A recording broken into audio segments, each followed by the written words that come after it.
Hey everyone, I'm excited to show you our newest project. It is a garage conversion, rather a garage remodel in the heart of Land Park.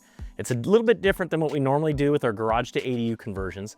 This client had a specific need for storage, but they also wanted to turn this into an entertainment space for their kids. They have young kids. They're thinking maybe playing ping pong there on a Sunday night in the summertime, and they wanted a lot of airflow and natural light to come in, so we did these cool French doors and this large slider. But then the storage area, we didn't want to lose any storage space, right?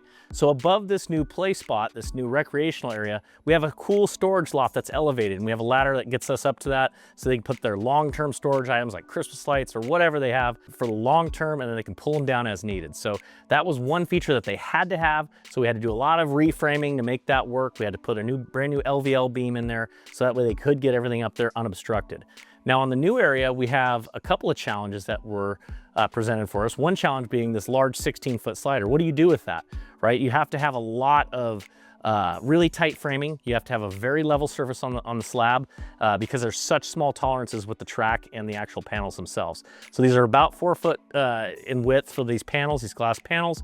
And so we did a lot of concrete leveling to get everything perfect and tight and square. So now they open up perfectly, they open and shut, but if you do this wrong, then you could end up with something you have to tear out completely, and you might spend another $20,000, $30,000 trying to fix it.